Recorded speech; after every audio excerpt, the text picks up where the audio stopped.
감사합니다. 오늘은 우리 새로 나오신 분들도 얼굴이 좀 보이시고 오늘 참 기쁘고 즐겁고 행복한 주일입니다.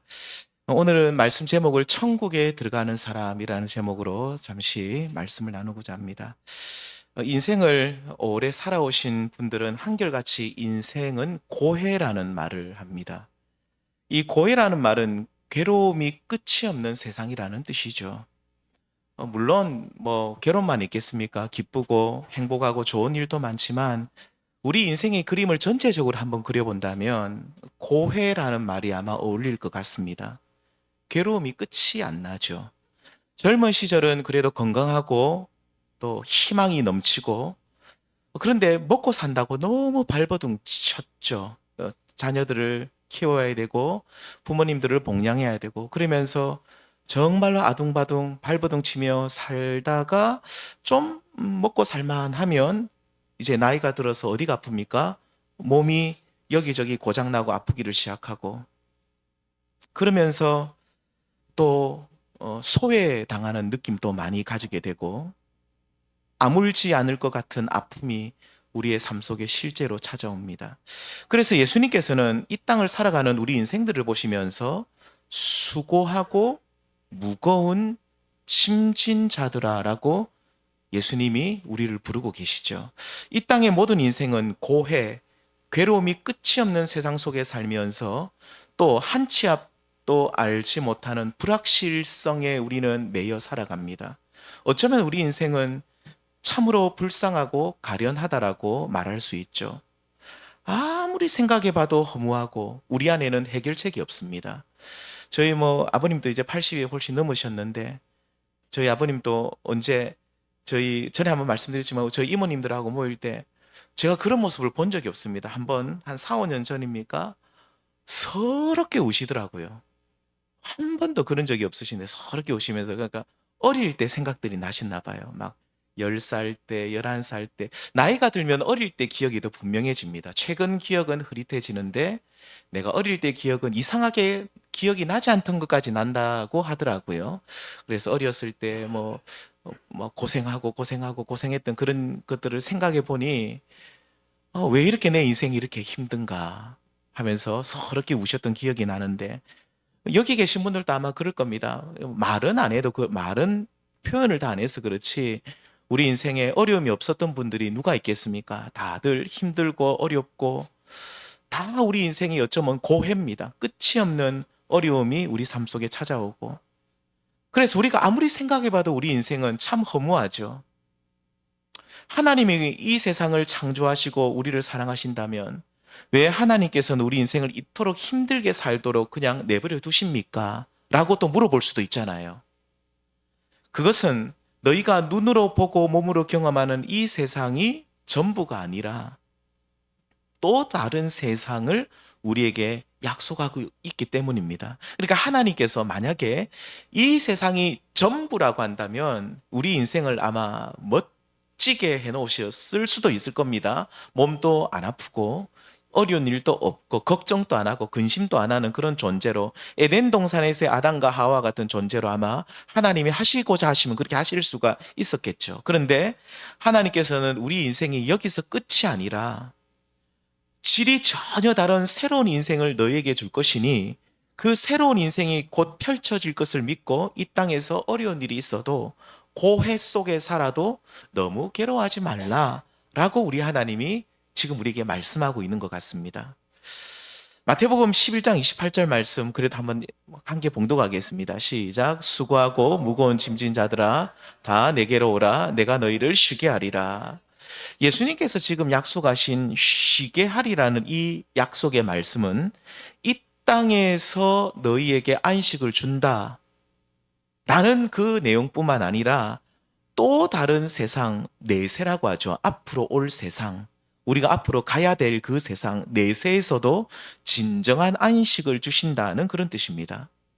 누가복음 16장에 보시면 내세 천국과 지옥에 관한 말씀이 나옵니다. 예수님께서 한 부자를 소개해 주시죠. 좋은 옷을 입고 다니고 오늘날로 말하면 명품 가방과 명품 옷을 입고 다니고 늘 호화롭게 또 즐기며 땅의 인생을 살아가고 있는 부자를 소개합니다. 자, 그렇다면 이 부자는 이 땅에서 괴로움이 전혀 없는 삶을 살아가고 있겠습니까? 라고 물어보면 그렇지 않습니다. 부자들도 굉장히 괴로움이 많습니다. 나름 부자들도 괴로움이 많습니다. 제가 알던 아주 부자분이 한 분 있었는데 그분은 집에 문이 4개입니다. 그 자물쇠가 어디 체코인가 모르겠습니다. 저기 우리나라가 아니고 저기 먼 나라에서 그 첫 번째 문은 그래도 그나마인데 두 번째, 세 번째, 네 번째 문은 그 문은 못 연답니다. 도둑이 첫 번째 문 열고 딱 들어왔는데 2개도 있네. 두 번째 문 열었다 세 번째, 네 번째 아예 못 열는 문들이랍니다. 그 문을 왜 그렇게 했냐면 엄청 부자거든요. 예, 집에도 어마어마하게 많은 것들을 쌓아놓고 있으니까 도둑이 들어오면 안 되잖아요. 이게 3개, 4개, 문 4개 있는 집도 봤습니다. 아무튼 이 사람도 부자도 오늘 예수님이 누가복음 16장에 소개하고 있는 이 부자도 엄청난 부자였던 것 같은데 그렇다고 해서 이 사람이 걱정, 근심, 괴로움이 없느냐? 그렇지는 않죠. 그도 이 땅에서 많은 괴로움을 받으며 힘들게 살고 있는 사람임이 분명합니다.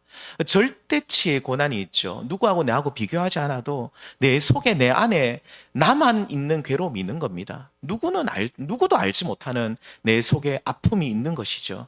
이러한 이 부자가 죽음 후에 지옥에 내려가는데 음부라고 성경은 표현하는데 음부에서 고통 중에 있을 때 그가 누구를 생각합니까? 남아있는 자신의 5 형제를 끔찍히 생각합니다. 이 5 형제를 좀 구원해 달라고 아브라함에게 간구를 하는데 어쩌면 그는 이 땅에서 평범한 가장으로서 가족들을 정말로 알뜰히 챙기고 또 가족들의 행복을 위해 살았던 오늘날로 말하면 돈 좀 많은 그냥 보통 가장이라고 말할 수 있죠. 그가 어떻게 부자가 되었는지는 모르지만 그는 남부럽지 않게 돈이 많았고 호의호식하며 살고 있었습니다. 자, 그렇다면 그가 악한 사람일까요? 우리 성도님들 부자라고 악하지 않습니다. 가난하다고 또 선하진 않아요. 우리 그런 생각은 버려야 됩니다. 부자는 나쁜 사람, 가난한 사람은 좋은 사람 아니죠. 그런 이분법적인 생각을 할 필요는 없죠. 여기 성경에 나온 이 부자는 악한 사람이냐? 그렇지도 않은 것 같습니다. 자신의 가족을 방금 말씀드린 것처럼 잘 챙기고 사랑하는 사람이었고 또 자신의 집 앞에 항상 머물러 있던 거지가 한 사람이 있었습니다. 그 거지를 그는 내쫓지 않고 남은 음식을 나누어 주는 것을 보면 그리 나쁜 사람 같지는 않습니다. 누가복음 16장 21절에 보면 이 거지의 이름이 나사로라고 하는데 이 나사로는 이 부자 집 문 앞에 있는 이 나사로는 온몸이 헌대투성이었다. 아마 피부병인데 악성 피부병이었던 것 같아요. 온몸이 막 종기가 나고 그래서 참 개들이 이 헌대를 핥아줄 만큼 정말로 병도 심각한 병이 걸린 그런 거지였는데 그런데 방금 말씀드린 이 부자의 집 문 앞에 살면서 식사 때가 되면 부자의 상에서 떨어진 음식을 먹으면서 연명했다라고 성경은 말합니다. 이 부자는 그릇을 싹싹 다 비우지 않고 아마 어느 정도 남겨두었던 것 같아요. 그래서 나사로는 이 부자의 상에서 떨어지는 남는 그 음식을 먹고 겨우 살고 있었습니다. 자, 이렇게 한 사람은 부자로 살았고요. 한 사람은 거지로 살아가는 정말로 불공평하죠. 오늘날에도 빈부의 격차가 심한데 고대 사회도 빈부의 격차가 심했습니다. 근데 앞으로 분명한 사실은 빈부의 격차는 앞으로 더 심해질 겁니다. 보십시오. 더 심해질 수밖에 없습니다. 자, 그런데 이 빈부의 격차가 심각하죠. 한 사람은 부자고 한 사람은 거지인데 이 불공평하게 보이는 이 두 사람의 인생에 공평한 것이 하나 있었습니다. 그게 뭡니까? 죽음입니다. 죽음은 공평합니다. 한치도 부족하거나 더한 것이 없이 똑같이 임합니다. 공평한 심판이 있는데 이것이 바로 죽음이죠. 죽음은 부자나 가난한 자나 똑같이 임합니다. 이러한 공평한 죽음 후에 새로운 삶이 시작되었는데 부자는 지옥에 떨어져서 끝없는 고통을 받아가고 있고 거지 나사로는 천국에서 기쁨과 감사로 충만한 삶을 살아가고 있습니다. 자, 그렇다면 부자는 왜 지옥에 떨어졌는가? 딱 그렇다면 거지 나사로는 왜 천국에 들어갔는가? 부자가 나쁜 짓을 많이 했기 때문입니까? 성경을 자세히 보면 꼭 그렇지는 않은 것 같습니다. 진짜 나쁜 사람은요, 자기 집 앞에 거지가 있으면 어떻게 했겠습니까? 쫓아냈겠죠. 재수 없다고. 저리 가라고 했을 겁니다. 근데 이 부자는 그렇게 하지는 않았어요. 남는 음식을 나눠줄 수 있는, 뭐 그렇다고 그렇게 착한 사람 또 같지도 않고, 그렇게 또 못된 사람 같지도 않고, 그냥 돈 많은 평범한 가장, 아저씨에 불과하죠. 자, 그렇다면 거지 나사로는 선한 사람이었습니까? 그도 꼭 그렇지도 않은 것 같습니다. 우리가 보통 생각하는 선행을 하려면 어느 정도 여유가 있어야 됩니다. 두 가지 여유가 있어야 되겠죠. 뭐가 있어야 되겠습니까? 돈이 좀 있어야 되고 건강도 좀 있어야 됩니다. 내가 몸이 아파 죽겠는데, 내가 온몸이 헌데, 이 성경에 뭐 온몸이 헌데 투성이다. 온몸이 종양 막 종기 덩어리로 막 이렇게 있는데 내가 누구를 도와줍니까? 내 몸 하나 가누기 힘든데. 그리고 지금 부자의 상에 떨어지는 음식으로 연명하는 이 나사로가 뭐가 좀 있어야지 나누어 주죠. 아무것도 없는데 내가 선행을 하고 싶어도 뭐 좀 힘들었던 것이 사실이었던 것 같습니다. 결국 보십시오. 이 사회적 기준이나 도덕적 시각으로 봤을 때 두 사람 다 그냥 그저 그런 사람이었습니다. 특별히 뭐 나사로가 착한 것도 아닌 것 같고 또 특별히 이 부자가 악한 사람도 아니고 그냥 그저 그냥 평범한 소시민, 오늘날로 말하면 그런 사람들이었습니다. 자, 그렇다면 왜 한 사람은 천국에 가고 한 사람은 지옥에 떨어집니까? 돈이 많으면 무조건 지옥에 갑니까? 아닙니다. 아닙니다. 그렇다면 가난하면 무조건 천국 갑니까? 그것도 아닙니다. 그렇다면 이 땅에서의 삶이 전부가 아니고 죽음 후에 천국과 지옥이라는 새로운 삶이 우리 앞에 펼쳐지는데 두 사람의 운명을 결정하게 된 것은 무엇입니까? 돈이 아니라 했죠? 사회적 지위도 아닙니다. 도덕적 기준도 아닙니다. 엄청나게 착한 일을 했으면 이 나사로가 아마 천국 갔을 것 같은데 나사로가 그렇게 착한 일을 했다라는 말씀이 전혀 안 나와요. 아까도 말씀드렸지만 그런 여유도 없어요. 내 몸이 아파 죽겠는데 나도 여유가 없는데 누구를 챙깁니까 내가? 그래서 그렇다면 도대체 어떤 사람이 영원한 천국에 들어가서 안식을 누리는가? 오늘 7장 21절 말씀 다시 한번 제가 읽어드리겠습니다. 나더러 보십시오. 주여 주여 하는 자마다 다 천국에 들어갈 것이 아니요 다만 하늘에 계신 내 아버지의 뜻대로 행하는 자라야 들어가리라. 주여 주여 하는 사람은 다름 아닌 열심히 교회 다니는 사람이라고도 볼 수 있죠. 저도 주여 주여 잘합니다. 주님이랍니다. 제가 전에 주님 하니까 옆에 있는 목사님이 그래 나도 주여다 그러더라고요. 주여 주여 우리는 잘하는데 그런데 주여 주여 한다고 다 천국에 들어가지 않는다. 어떤 사람은 천국에 들어가지만 어떤 사람은 천국에 못 들어간다. 지옥에 떨어진다. 이 말입니다. 그래서 말로 주여 주여 한다고 다 하나님 나라 백성이 아니라는 거죠. 그런데 반드시 들어가는 사람이 있는데 그가 누굽니까? 하반절에 보십시오. 내 아버지 뜻대로 어떻게 하는 사람요? 행하는 사람이라고. 이게 중요합니다. 내 아버지 뜻대로 행한다. 자, 그렇다면 내 아버지 뜻이 무엇일까? 방금 읽었던 마태복음 7장 21절은 마태복음 5장에서 7장까지 산상수훈에 나온 중간에 그 끝에 결론에 나오는 말씀인데 5장에서 7장까지가 이 산상수훈이 내 아버지 뜻입니다. 전체적으로 보면 예수님이 그 문맥적으로 예수님은 쭉 말씀하시는데 내가 이때까지 말했던 그것이 내 아버지의 뜻인데 이 아버지의 뜻대로 행하는 사람이 바로 천국에 들어가리라고 약속합니다. 그 굉장히 말씀이 많은데 딱 성경 구절 두 군데만 보겠습니다. 한번 내 아버지 뜻이 무엇인지 보겠습니다. 제가 5장 27절 28절 말씀 제가 읽겠습니다. 또 간음하지 말라 하였다는 것을 너희가 들었으나 간음이 뭔지 아시죠? 자, 28절에 봅니다. 나는 너희에게 이르노니 음욕을 품고 여자를 보는 자마다 마음에 이미 뭐 했다고요? 간음죄를 지었다. 간음하였느니라. 예수님께서는 육체적 간음, 구약 성경에 나온 육체적 간음의 그 범주를 카테고리를 더 넓혀 가지고 남자가 여자를 보고 음란한 마음을 음욕을 품으면 그 순간이 바로 간음이다. 마음의 자세까지도 바로 간음으로 예수님이 그러니까 죄의 범위를 확장을 시켜줘 버립니다. 육체의 간음뿐만 아니라 마음의 간음도 간음이다. 이 말씀은 또 한번 제가 읽어드리겠습니다. 나는 너에게 이르노니 형제에게 노하는 자마다 심판을 받고 형제를 대하여 나가라 하는 자는 공회에 잡혀가게 되고 미련한 놈이라 하는 자는 어디에 떨어진다고요? 지옥불에 들어가게 되리라. 형제에 대해서 노하는 거예요. 막 화를 내고 라가라는 이 말은 아람어인데 바보, 뭐 쓸모없는 놈 이런 뜻입니다. 라가 혹은 미련한 놈 이렇게 욕하는 자들은 심판을 받게 되는데 지옥불에 떨어진다라고 예수님이 말씀합니다. 예수님께서는 5장에서 7장까지를 통해서 내 아버지 뜻이 무엇인지를 상세하게 알려주면서 너희는 나의 하나님 나라 백성으로서 이 뜻을 듣는 자가 아니라 뭐 하라고요? 행하는 자가 되라고 말씀합니다. 우리는 이런 말씀을 들을 때 굉장히 부담이 됩니다. 저도 아까도 말씀드렸지만 5장 말씀 간음에 대한 말씀을 들으면 저도 간음한 자 같고 저도 화를 내고 미련한 놈이라고 했던 적이 있던 것 같아요. 분명히 있어요. 한두 번이 아닌 것 같아요. 저도 지옥불에 떨어질 인생인 것 같고 굉장히 마음이 부담이 되죠.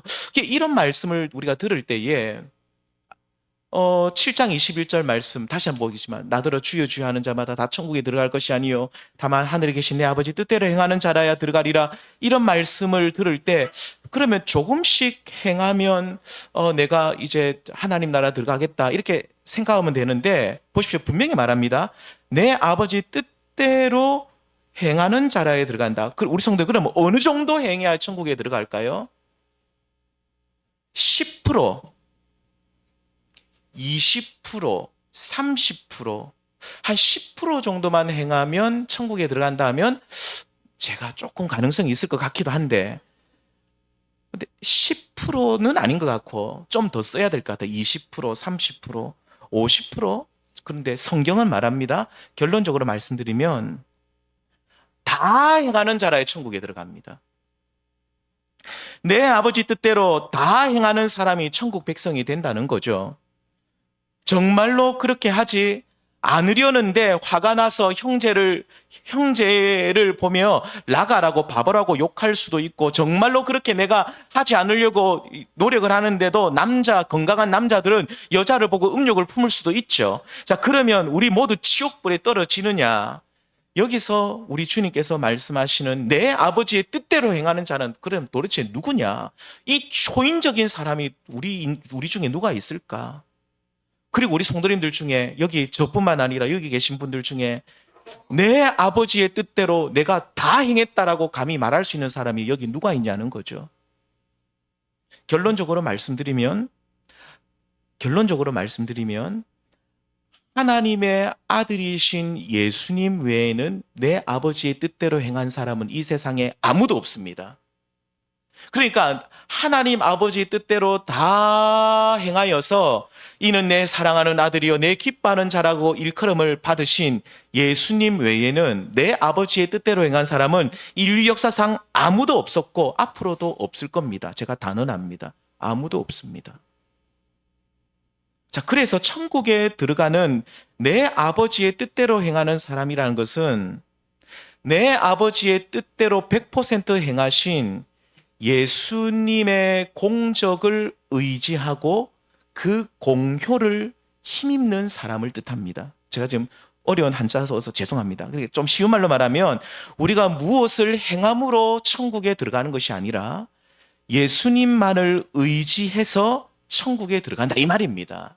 그 이를 고상한 말로 예수를 믿음으로만 구원받는다라고 말하죠. 우리가 행위로 구원받지 않는다. 행위로 구원받을 수 없다는 말이 이런 뜻입니다. 우리가 행위로 내가 행한 것으로 100% 행함으로만 구원을 받는다고 한다면 이 세상에 모두가 지옥불에 떨어져야 되는데 예수님께서 아버지의 뜻대로 100% 행하신 분이 계신데 그 예수를 믿음으로 말미암아 예수님이 하나님 우리를 딱 보실 때 이래 판단하는 겁니다. 모든 말씀을 이루신 내 아버지의 뜻대로 100% 행하신 예수님을 믿는 자를 어떻게 보시냐면 너도 나의 뜻대로 다 행했구나라고 그렇게 보시고 우리를 그렇게 당신의 아들로 받아들인다 이 말입니다.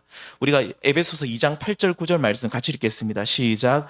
너희는 그 은혜에 의하여 믿음으로 말미암아 구원을 받았으니 이것은 너희에게서 난 것이 아니요 하나님의 선물이라. 믿음으로 말미암아 구원을 받았다.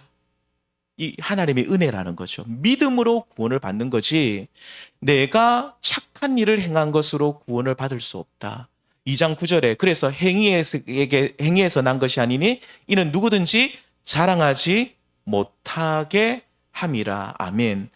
우리의 구원은 행위에서 난 것이 아니라고 분명히 말씀합니다. 내 아버지의 뜻대로 100% 행하는 사람은 아무도 없기 때문에 내 아버지의 뜻대로 100% 행하신 예수님의 공적을 의지하고 공로라고 하기도 하죠. 그 공로를 의지하고 그 예수만 믿는 사람.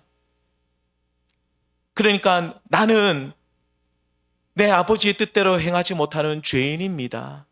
나는 아무 의가 없습니다. 그래서 예수님만 의지합니다. 라고 하면서 예수님만 꼭 붙드는 사람, 바로 그가 예수님의 의를 힘입어서 너는 내 아버지의 뜻대로 행한 사람이다라고 인정을 받고 천국 백성이 된다라고 약속하고 있다 이 말입니다. 예수님께서 행하신 내 아버지의 뜻, 가장 위대한 아버지의 뜻이 무엇입니까? 바로 내 아버지의 뜻대로 예수님께서 죄와 허물로 영원히 죽어 지옥불에 떨어질 수밖에 없는 우리를 구원하시기 위해서 십자가에서 죽으시고 3일 만에 다시 살아나신 일입니다. 이렇게 예수님께서 내 아버지의 뜻대로 행하시며 십자가 위에 죽으시고 3일 만에 다시 사셨는데 오늘 우리는 그 예수님을 믿을 때에 우리 모두 어떤 사람이 됩니까? 너희는 내 아버지의 뜻대로 행한 사람들이구나 라고 그렇게 우리 하나님 우리를 그렇게 보신다는 거예요. 내가 100% 아버지 뜻대로 행했기 때문이 아니라 100% 아버지 뜻대로 행하신 내 아버지 뜻대로 행하신 예수님을 믿으면 내가 예수님을 믿습니다. 예수님이 날 위해 십자가에 죽으셨고 예수님이 모든 의로운 일을 행하셨고 내가 그 예수님을 믿습니다라고 그 예수님만을 굳게 붙들고 믿는 사람이 저 천국에 갈 수 있다라고 약속하고 있다 이 말입니다. 그런데 성도님들 놀라운 사실은요. 예수님을 믿고 그분의 공효를 의지하고 예수님만 따르는 사람에게는 우리 하나님이 선물을 하나 딱 주십니다. 그 선물이 뭐냐면 성령님이라는 성경에서는 보혜사라고 영어로는 헬퍼라고 하는데 보혜사 성령님을 선물로 딱 주시는데 이 성령님은 우리 연약한 우리를 강하게 하십니다. 우리의 심령을 강하게 하시고 우리의 영혼에 힘을 주셔가지고 이 성령께서 내 아버지의 뜻대로 행하도록 우리를 날마다 도우십니다. 그래서 전에는요, 내가 예수 믿기 전에는 내가 예수님을 올바로 믿기 전에는 형제를 보면서 막 욕설을 쏟아내는 내 입술에 내 입술이 이제는 형제를 축복하는 입술로 바뀌어 버립니다. 전에는 누가 나에게 뺨을 치면 내가 달려가 저걸 주먹으로 쳐버려야지. 감히 나에게 욕을 해? 내 마음을 아프게 해? 저거 치기삐야 된다. 이러면서 가만 안 둬야지. 살기가 넘치는 사람들이 있어요. 그런데 누가 나에게 오른뺨을 치면 가서 왼뺨도 치라고 대줄 수 있는 정말로 여유롭고 선한 사람으로 바뀌게 됩니다. 자, 이렇게 내 아버지의 뜻대로 행하신 예수님만 믿고 의지하는 사람, 특별히 예수님께서 내 아버지의 뜻대로 행하신 십자가의 죽으심과 부활을 믿는 사람, 이 사람에게는 성령이 임하는데 이 성령을 제가 지금 말로 표현하지 못하는데 이 성령님이 임하면 놀랍게도 우리가 변화되게 되어 있어요. 조금씩 우리가 바뀌어 가면서 진짜로 어느 날 보면 내가 아버지의 뜻대로 행하는 사람으로 살아가고 있다니까요. 어느 날 내 자신을 보니 전에는 내 마음대로 내 뜻대로 내 고집대로 살고 내 마음대로 안 되면 화가 나고 짜증이 나고 내 인생에 풀리는 것이 없다고 늘 인상 쓰고 살던 내가 이제 성령이 내 가운데 임하고 성령의 은혜로 살아가니 이상하게 내 마음에 기쁨이 찾아오고 즐거움이 찾아오고 소망이 넘치고 내가 이제는 아버지 뜻대로 행하는 그 정말로 행복한 삶을 내가 살아가고 있는 어느 날 나를 발견하게 된다, 이 말입니다. 우리 사랑하는 성도님들, 자, 결국 이렇습니다. 보십시오. 나는 아버지의 뜻대로 행할 자격도 없는 죄인입니다 라고 인정을 하고, 그러면서 내 아버지의 뜻대로 모든 것을 행하신 예수님을 믿습니다 라고 그 예수님의 공로와 그 의를 의지하는 사람. 두 번째, 그 의지하는 사람에게 성령이 임하는데 그 성령님을 믿습니다 고백하고 그 성령을 의지해서 살아가는 사람이 결국 이 땅에서의 이 고해와 같은 끝없는 눈물과 고통의 삶이 끝나고 난 뒤에 그 사람은 어디로 갈까요? 저 천국에 가서 하나님의 품에서 영원한 안식과 행복을 누리게 된다. 새로운 삶이 인생의 너희를 기다리고 있다라고 오늘 우리에게 약속해 주고 있습니다. 결국 우리 성도님들, 이 땅에 사는 모든 사람에게 공평하게 주어진 죽음 앞에 결국 우리가 천국에 들어갈 수 있는 방법은, 오늘 말씀의 결론은 딱 하나만 기억하십시오. 예수 그리스도밖에 없습니다. 그래서 예수께서 우리의 길과 진리와 생명이 되시는데, 그러므로 여기 계신 오늘 처음 나오신 분들도 예수님만 잘 믿으면 됩니다. 마음속에 꼭 기억하십시오. 내가 교회 나오는, 내가 신앙생활하는 처음과 끝은 내가 예수 잘 믿는 사람이 되는 것이어야 됩니다. 내가 교회 다녀서 내가 몸이 안 아프고 건강한 것이 내 신앙생활의 목표가 되면요, 반드시 실패합니다. 제가 말씀드리겠습니다. 반드시 실패합니다. 내가 신앙생활하는 목표가 처음부터 끝까지 내가 돈을 많이 벌기 위한 것이면 제가 감히 말씀드리지만 그것도 반드시 실패합니다. 그런데 예수님 믿는 것이, 우리 구주 예수를 내가 잘 믿는 그것이 내 신앙생활의 처음이요 끝이요 모든 것이 되면 꼭 기억하십시오. 우리 주님께서 우리 성도님들에게 저 천국을 다 준비해 주실 뿐만 아니라 우리 신앙생활은 반드시 성공하는 줄 믿습니다. 그리고 우리는 이 땅에서 공평하게 주어진, 모든 사람에게 공평하게 주어진 그 죽음의 문 앞에 섰을 때에 우리는 저 천국에 들어가서 이 세상 사람들이 전혀 알지 못하는 차원이 다른 영원한 안식과 평강을 우리는 그곳에서 누리게 됩니다. 제가 얼마 전에도 누구한테 전화 받았는데 몸이 너무 아파요. 몸이 너무 아프신 분이 있으면 제가 기도는 하는데도 주님, 부활의 몸을 속히 입을 수 있도록 축복해 주십시오. 제가 마지막 기도가 그겁니다. 주님, 결국 우리는 이 몸은, 육신의 장막은 결국 다 쇠하여지고 이 육신의 장막을 언젠가 우리가 벗을 날이 있는데, 이 육신의 장막을 먹으면 성경에서는 새 몸을 우리에게 예수님이 나중에 주신대요. 우리 주님이 나중에 이제 부활 승천하신 예수님이 이 땅에 다시 오시면 우리는 부활을 하는데 몸의 부활도 우리 주님이 약속하셨거든요. 새 몸을 우리가 받아야 됩니다. 그래서 새 몸에 대한 소망도 있습니다. 사랑하는 성도님들, 오늘 수고하고 무거운 짐진 인생을 이 땅에 살아가시는 우리 귀한 성도님들 정말 수고 많으십니다. 오직 이 땅에서 예수님만을 잘 믿으시고 그 예수님을 통해서 우리가 저 천국 백성이 다 되어질 뿐만 아니라 오직 그 예수를 통해서 우리의 구원이 보장되고 그 예수님을 통해서 영생 복락을 누리시는 여기 계신 모든 성도님들 다 될 수 있기를 우리 주님의 이름으로 축원드립니다. 제가 기도드리겠습니다.